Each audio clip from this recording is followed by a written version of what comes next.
She grew up in Toronto, Canada, found her education in Edinburgh, Scotland, but now her heart lies around the globe in Tanzania.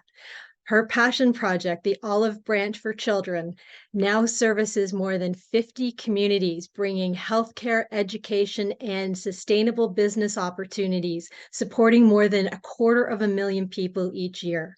Join us in conversation with the dynamic and the delightful Deborah McCracken. Why would you become an advocate and a spokesperson and a champion for an organization that is now based in Tanzania? A lot of people will talk about the fact that, why am I not helping closer to home? Um, I I think that we have a much broader sense of home now. I don't think we can pick and choose when an international outlook suits us. We have an international outlook a lot of the times when it comes to our buyer dollars, when it comes to tourism, and then suddenly when we talk about helping and supporting, we say, okay, well, we need to look at home. I think that we have enough in this world to help everybody. I had a real strong sense of a lack of equity in the world, and it was something that I wanted to then be kind of as much as I can be on the front lines to ensure that there can be equity and use the privilege that I had to make a difference. So I made a phone call to my family and I said, okay, I think that this is something that we should start, we can launch. And then I started bringing together mentors and an amazing Tanzanian team over the years that do the implementation of the work on the ground. And I live and work in Tanzania. What originally took you to Tanzania? I literally opened up an atlas. I mean, when I say this to people, people are like, this isn't possible. And I put it on the African continent. I went like this and I landed on Tanzania. And then I bought a ticket that night. Leave it to the divine universe to direct you in the spot that you needed to be. Well, I had no idea, I just knew that I wasn't in the place where I wanted to be. The whole story is rooted in these amazing Tanzanians that I kept on connecting to along the path, and that they were connecting me to different communities and different projects and different people and different parts of the government that required maybe some financing, some mentorship from maybe some international experts. I never purport to be that. So I really was the conduit, and I've seen myself as the conduit between really incredible Tanzanians that deserve the support and need the support, and a community that's looking for a meaningful place to give. No, where is Tanzania? So it's East Africa. Its neighbors are Kenya, Uganda, to the north, along with Burundi and Rwanda, and then to the west, Congo, Zambia, and then Malawi and Mozambique.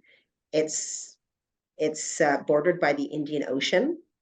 It has Serengeti and Ngorongoro. So these ideas of East Africa, you may not know that you know Tanzania, but you know Tanzania, right? Like everybody who's ever watched The Lion King, the word like Simba, Rafiki, Hakuna Matata, Pumbaa, those are all Kiswahili words. Kiswahili is the national language of Tanzania. And so you may not know Tanzania, and obviously this is just one side of Tanzania, but kind of Tanzania is a part of all our lives. How did the Olive Branch for the Children come to be? This name was stuck in my head. Now we've really evolved to the Olive Branch for Everyone. The idea of the olive branch kind of transcends. It's a historical symbol. It has been used as a religious symbol, but it really is about sharing peace as opposed to giving peace. And I think it's really important, this idea of creating a level playing field where it's a symbiotic relationship with Tanzania and Canada, like the Canadian side of the Olive Branch for Children, as it's the donor community, but it's a symbiotic, it's a reciprocal relationship. It's a sharing that's not about kind of creating levels or creating a dichotomy, but creating a unity. So let's talk about some of the programs that you have working under this umbrella. So we're doing programming now for 250,000 people.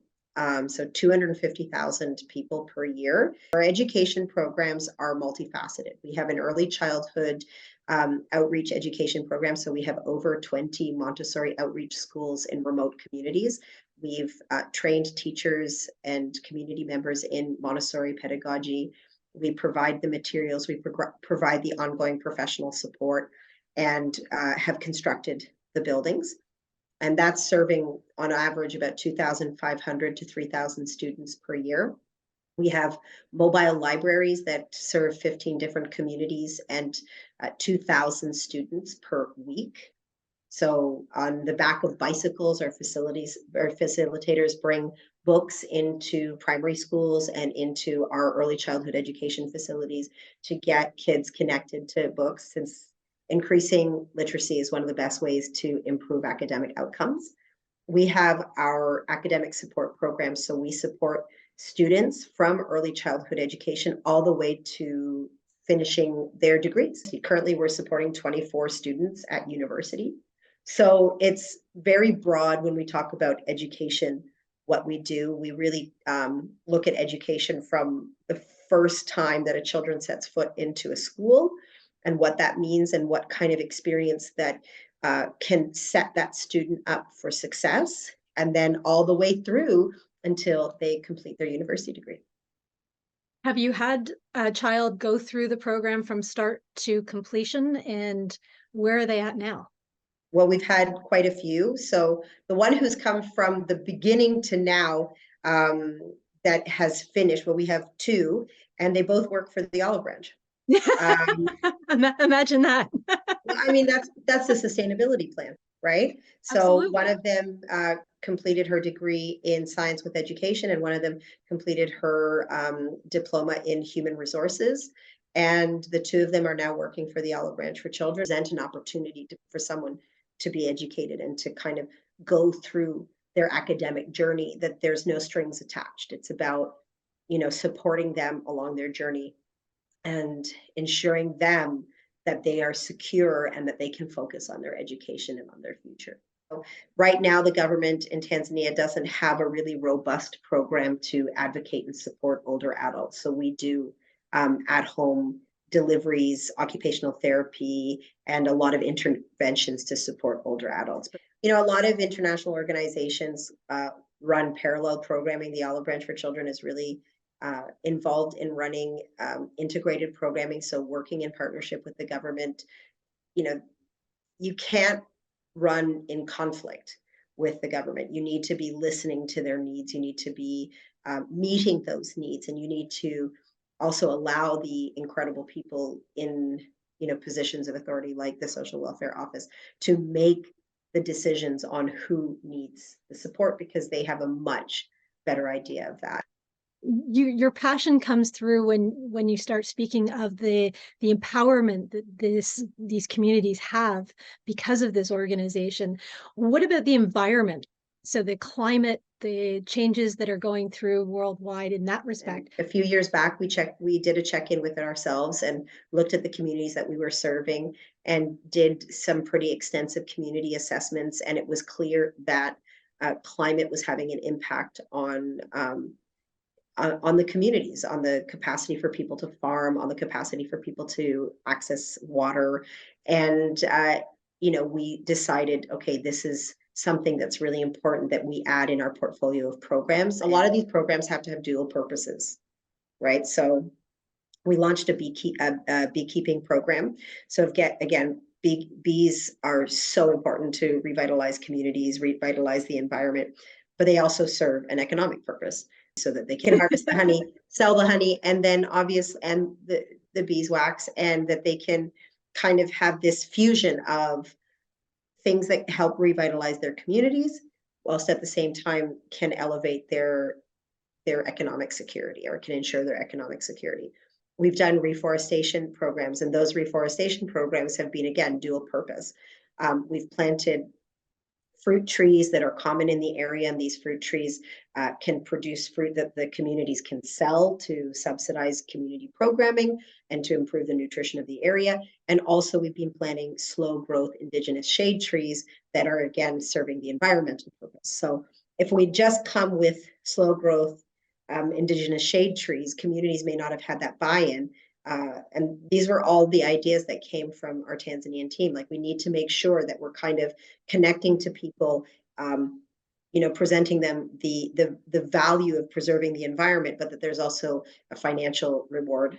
And I do think that all NGOs operating throughout the world, especially if you're dealing with directly with people, that we all need to kind of do a check-in about how we're going to bring climate care, we call it climate care programming to the people that we work with. And I think that that's a global call. Like, all of us need to be doing it. What is one of the new projects you have coming up on the docket that you're excited about? So we're opening up a hospital in June. We're going to be opening up the hospital that we finished in this past year in 2022. And so we'll be opening up and starting operations in the hospital. And again, it's a private-public partnership with the government. So we're very excited about that. What are some of the big challenges that you face today? You know what? We're a small grassroots, not-for-profit.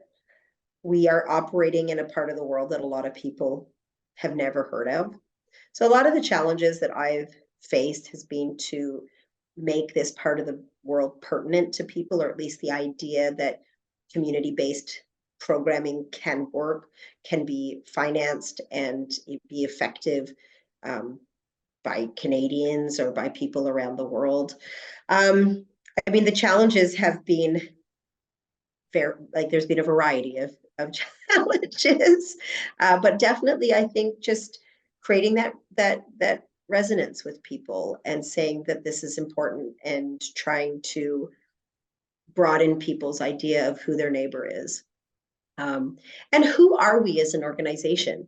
It's very easy to start having people wanting to kind of shift the values of the organization. People want to make us slicker, make us more business-like. And I think that sometimes people will shift you away from who you really are. I think we are doing very, very professional work, and our volunteer team is here in Canada and globally, because all of the people doing the fundraising from our donor communities are volunteers. And that's been something I've been extremely adamant about. And so as people have sometimes wanted to kind of shift our focus, I've always said, no, like, the people who are going to be running the fundraising component of the organization need to be volunteers. And we need to stick with that. And we need to not suddenly look like these other organizations. We need to stick to who we are as an organization. And I think that that's delivering really high quality programming on the ground in Tanzania. Where do you see the project going? Where are your goals for the future? So right now, the big task is to ensure the sustainability. It's hard to see the future, but we have the right people in place, and we have the right philosophy in place. And I think those things make the future bright, yeah, and not insecure. The right people are there. A tremendous, young Tanzanian team that will be responsive and understand what their communities need. And that's done really good, meaningful work up until now, and has tremendous government buy-in. It's the key. And getting your message out into other communities around the world. In Canada, fundraising is a really prominent part of your organization. Tell us about the fundraising event you've got coming up in May. It's at Bellevue Manor on May 5th, and it starts at 6 p.m.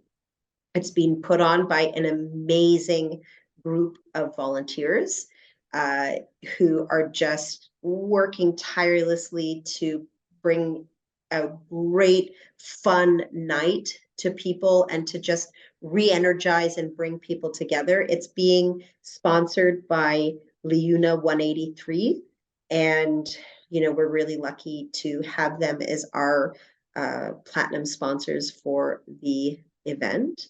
And there's going to be a lot of delicious food. There are going to be food stations. There's going to be a virtual reality goggles where you can transport yourself to the programs. There's going to be a fantastic silent auction that includes wonderful things that have come from Tanzania that have been handmade by tremendous Tanzanian artisans.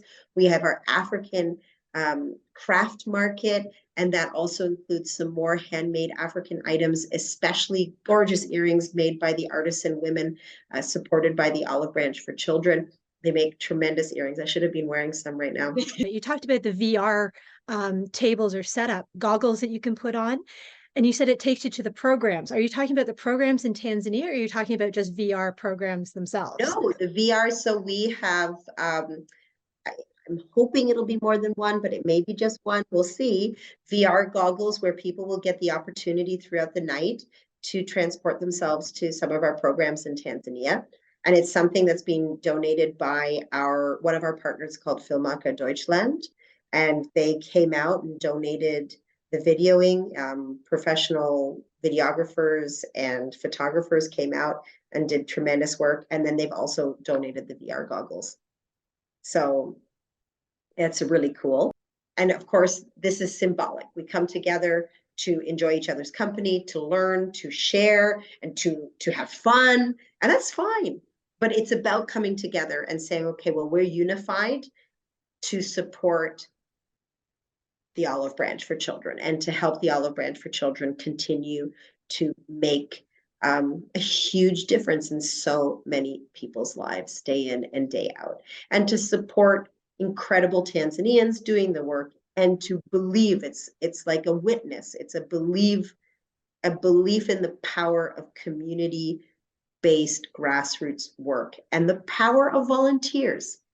That you don't need to have a big fancy office that's filled with a lot of paid staff, that volunteers coming together with passion, dedication, and compassion can make a huge difference. Where can people find out more information about the Olive Branch for Children, which is now the Olive Branch for Everyone, but it's still called the Olive Branch, the Olive Branch for Children? www.theolivebranchforchildren.org or at the Olive Branch for Children on Instagram and Facebook.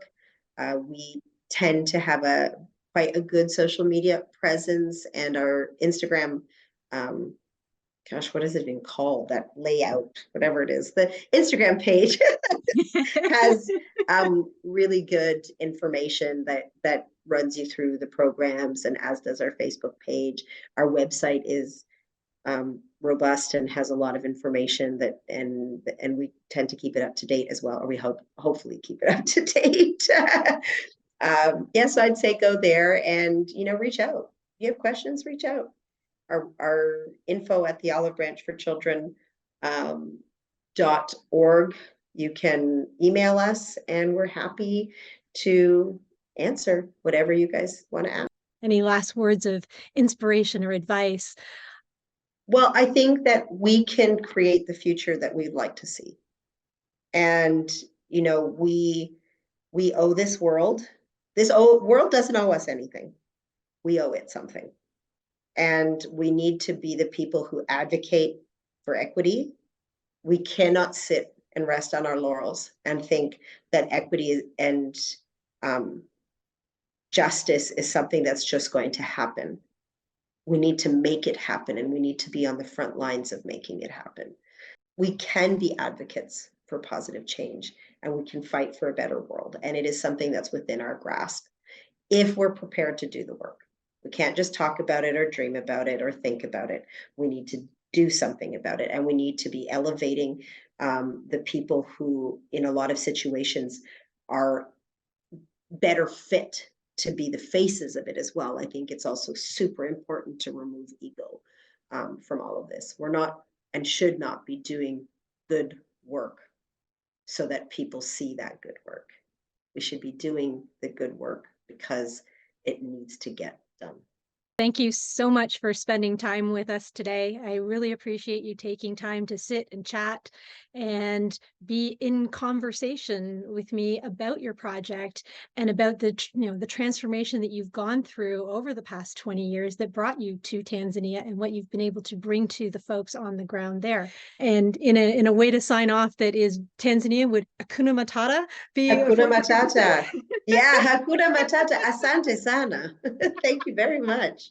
Thank you for joining us in this wonderful conversation. To reach Deborah McCracken or to find out more information or to donate to the Olive Branch for Children, you can reach them at www.theolivebranchforchildren.org.